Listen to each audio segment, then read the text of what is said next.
প্রিয় স্নেহের 2025 সালের নতুন বছরের অষ্টম শ্রেণীর ছাত্রছাত্রী বন্ধুরা, আশা করি তোমার সবাই ভালো আছো।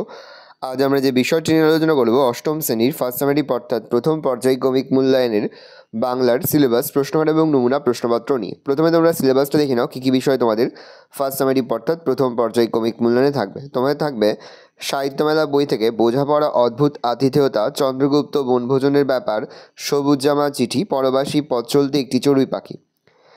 ছোটদের পথের পাঁচালী থাকবে প্রথম থেকে অষ্টম পরিচ্ছেদ। আর ব্যাকরণ অর্থাৎ ভাষাচর্চা বই থেকে থাকবে দল, ধ্বনি পরিবর্তন, প্রবাদ প্রবচন। দেখো, সরাসরি স্ক্রিনে তোমরা অষ্টম শ্রেণীর ফার্স্ট সামেটিভ অর্থাৎ প্রথম পর্যায়ক্রমিক মূল্যায়নের বাংলার কোশ্চেনটা দেখতে পাচ্ছ। ফুল মার্কস তোমাদের রয়েছে 30, আর সময় তোমাদের রয়েছে 1 ঘন্টা। একে থেকে রয়েছে সঠিক উত্তর নির্বাচন করে লেখো যে কোনো 5টি, প্রতিটি প্রশ্নের মান 1 করে 1 × 5 = 5। ভালো মন্দ যাহাই আসুক ড্যাশ লও সহজে, আনন্দকে, মজাকে, দুঃখকে, সত্যের উত্তরে সত্যের। দিগ্ভ্রমণ হয়েছিল মূর সেনাপতির, আরব সেনাপতির, গ্রিক সেনাপতির, মূর সেনাপতির। আরব সেনাপতি মূর সেনাপতিকে যে অশ্ব দিয়েছিল সেটি তার নিজের অশ্বের তুলনায় দুর্বল ছিল, ক্ষীণ ছিল না। বেশি দ্রুতগামী ছিল, বেশি তরুণ ছিল, ক্ষীণ ছিল না। হাঁসের ডিম দুপুরবেলায় বের করে দেবে বলেছিল ক্যাবলা, প্যালা, ভল্টা, হাবুল, উত্তরে ভল্টা। বনভোজনের ব্যাপার গল্পে দলপতির নাম হলো হাবুল সেন, টেনিদা, প্যালা, ক্যাবলা, উত্তরে টেনিদা। সবুজ জামা চেয়েছে যে ছেলেটি, তার নাম বাবাই, তাতাই, তোতাই, পাপাই, তোতাই। চন্দ্রগুপ্তর নাটকটির ঘটনাস্থল হলো ড্যাশ নর্তর, সিন্ধু নর্তর।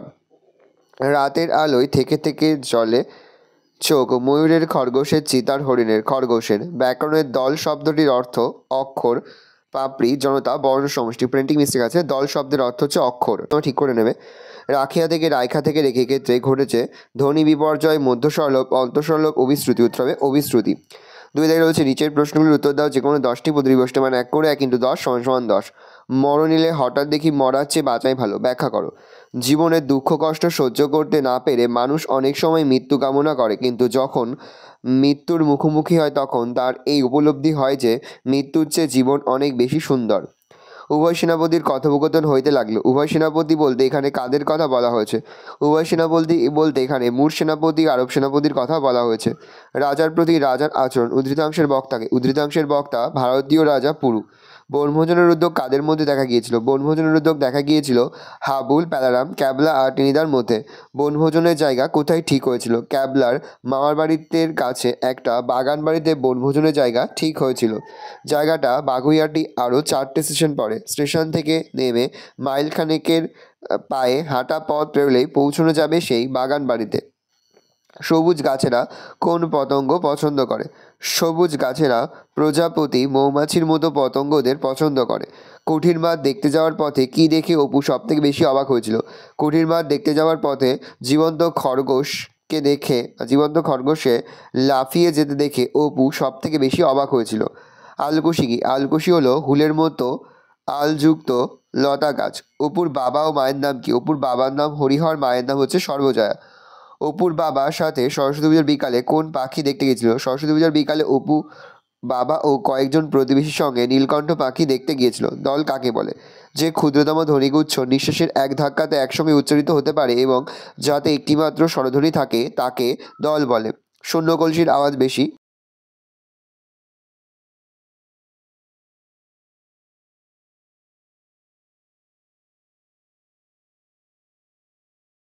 বেশি ধ্বনি বিপর্যয় কাকে বলে?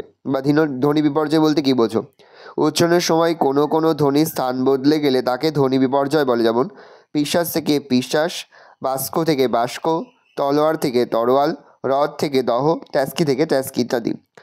স্বরাগম বলতে কি বোঝো? উচ্চারণের সুবিধার জন্য শব্দের শুরুতে, মধ্যে বা শেষে নতুন স্বরবর্ণের আবির্ভাব ঘটলে তাকে স্বরাগম বলে। যেমন স্টেশন থেকে স্টেশন, মূর্তি থেকে মূর্তি, দুষ্টু থেকে দুষ্টু ইত্যাদি। নুনান্তে পান্তা ফুরায়। প্রবাদ প্রবচন করো। দরিদ্রের অসহায় অবস্থা। রতনদের অভাব থাকলেও দুবেলা দুমুঠো খাবার জুটত, কিন্তু বন্যার পরে এখন তাদের নুন আনতে পান্তা ফুরোয় দশা হয়েছে। মরিত গন্ডার লুটিত ভাণ্ডার। বড় কর্মকাণ্ডের পরিকল্পনা করা। পাড়ার দুর্গোৎসবের কমিটি এবছর খরচের পরিকল্পনা শুনে মনে হচ্ছে উদ্যোগের মনোভাব যেন মারিত গন্ডার লুটিত ভাণ্ডার। তিনি থেকে রয়েছে যে কোনো 5টি প্রশ্ন দেওয়া প্রশ্নের মান রয়েছে 3 করে 3 × 5 = 15। মাধ্যতার আমল থেকে চলে আসছে এমনি রকম। কবি কোন রকমের কথা বলেছেন? এমনি রকম বলতে মানুষের স্বভাবের বৈচিত্র্যের কথা বলা হয়েছে। পৃথিবীতে নানা ধরনের মানুষ রয়েছে। একজন মানুষ সবাইকে ভালোবাসতে পারে, কেউ কেউ প্রতারণাও করে। সে নিজেও সবসময় অন্য মানুষের ভালোবাসা পায় না, কখনো কখনো প্রতারিতও হয়। জীবন পথ চলতে গেলে ফাঁকি দেওয়া ও প্রতারিত হওয়াকে এড়িয়ে যাওয়া সম্ভব না। যুগ যুগ ধরে এমনটাই ঘটে চলেছে। এমনি রকম বলতে কবি এই বিষয়টাকেই বোঝাতে চেয়েছেন।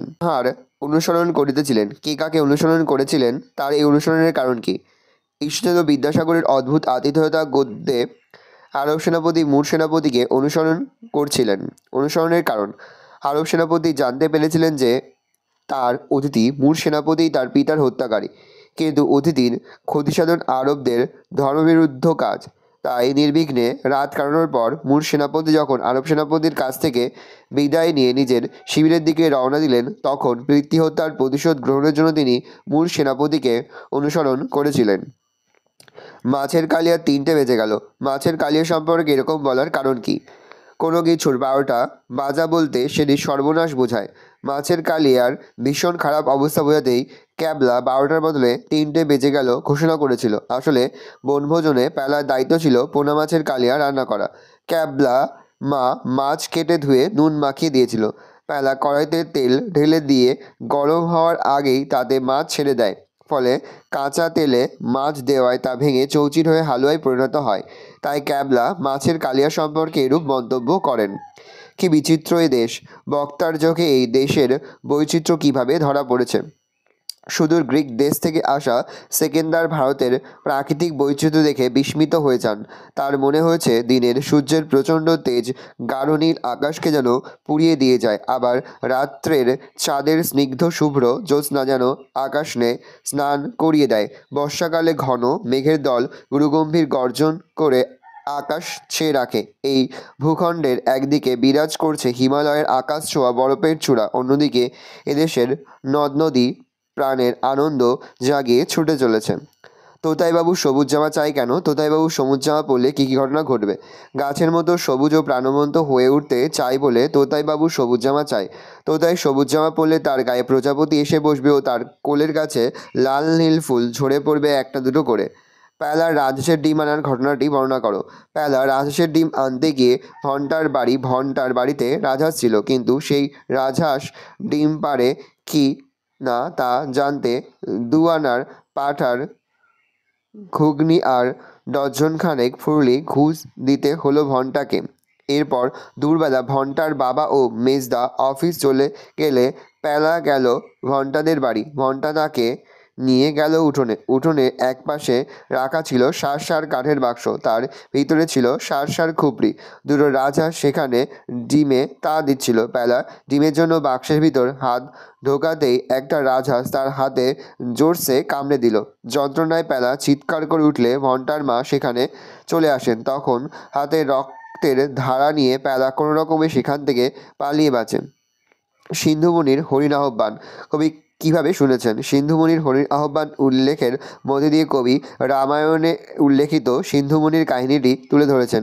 অন্ধমুনির পুত্র সিন্ধু রাত্রিবেলায় কলসি নিয়ে নদীতে জল ভরতে গিয়েছিলেন। দশরথ তখন ভুল করে হরিণ জল খেতে এসেছে ভেবে শব্দবেদী বা নিক্ষেপ করেন।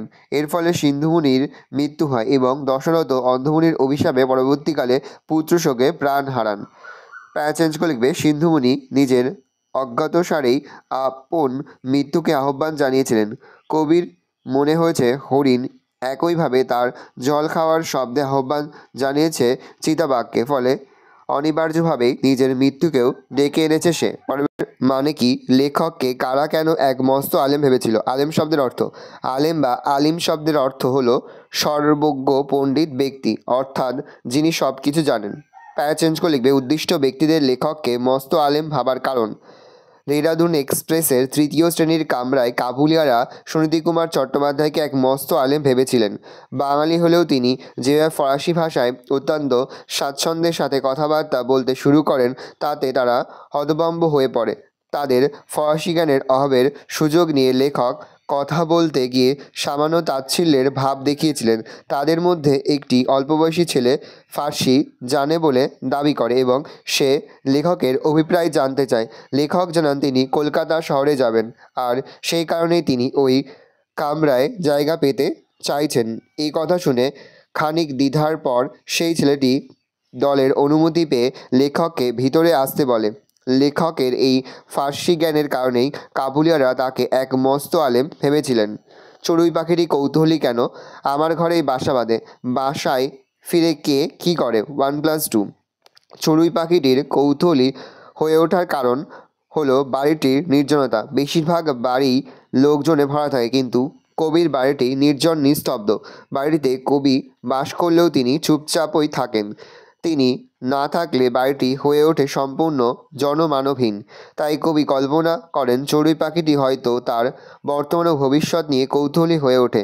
সেভাবে কবির অবর্তমানে বাড়ির সবই তার নিজের হবে। প্যারা চেঞ্জ করে লিখবে, চড়ুই পাখিটি এ বাড়ি থেকে খড়কুটো ও বাড়ি থেকে ধান সংগ্রহ করে সন্ধ্যায় ঘরে ফেরে। ঘরে ফিরে সে কিচিমিচি শব্দে ঘরটি ভরিয়ে তোলে। তারপর কৌতূহলী অবাক চোখ মেলে চেয়ে থাকে কবির দিকে, আর মনে মনে হয়তো ভাবতে থাকে কবির অবর্তমানে তার এই ঘর, জানলা দরজা টেবিল ফুলদানি বই খাতা সবই তার হবে। ভালো করে দেখে নাও, এই রয়েছে টোটাল তোমাদের ফার্স্ট সেমেরি অর্থাৎ প্রথম পর্যায়ক্রমিক মূল্যায়নের অষ্টম শ্রেণীর বাংলার কোশ্চেন পেপার। ভালো প্রশ্নটা দেখে নাও। আশা করি ভিডিওটা ভালো লেগেছে। ভিডিওটা ভালো লাগলে ভিডিও লাইক করতে ভুলবেন না। আমার চ্যানেল নতুন হাউত লাল করে সাবস্ক্রাইব প্রেস করে পাশে বেল আইকনটা প্রেস করে যখন নতুন করে ভিডিও আপলোড করি সবার ফার্স্ট নোটিফিকেশন তোমরা পেয়ে যাও। আর এই ভিডিওটি তোমার বন্ধু বান্ধবী আত্মীয়স্বজন সবার মধ্যে কিন্তু অনেক শেয়ার করে, যেটা বছর অষ্টম শ্রেণীতে পড়ছে। আমরা কিন্তু ইতিমধ্যেই অষ্টম শ্রেণীর প্রতি বিষয়ের সিলেবাস প্রশ্ন এবং নমুনা প্রশ্নপত্র কিন্তু আপলোড করে দেয় এখনও পর্যন্ত। সেই ভিডিওগুলো না দেখে থাকো, ভিডিওগুলো কিন্তু তাড়াতাড়ি দেখে নাও। তোমাদের সকলকে জানাই আগাম পরীক্ষার অনেক শুভেচ্ছা এবং অভিনন্দন। একেবারে ভিডিও শেষ স্ক্রিনে তোমরা একটা প্লেলিস্ট দেখতে পারবে, তারপরে ক্লিক করলেই সমস্ত ভিডিওগুলো কিন্তু তোমরা পর দেখে নিতে পারবে। কোনো প্রশ্নের উত্তর লিখতে বা বুঝতে যদি কোনো রকম অসুবিধা হয় তাহলে কিন্তু নির্দ্বিধায় কমেন্ট সেকশনে কমেন্ট করে জানাতে একদমই ভুলবেন না। আজ আমরা যে প্রশ্ন উত্তরগুলি নিয়ে আলোচনা করলাম, প্রতিটি প্রশ্ন উত্তরই কিন্তু এই বছরের পরীক্ষার জন্য খুবই গুরুত্বপূর্ণ। সেহেতু প্রতিটি প্রশ্ন উত্তরই তোমাদের খাতাতে লিখে তোমরা কিন্তু মুখস্থ করে ফেলবে।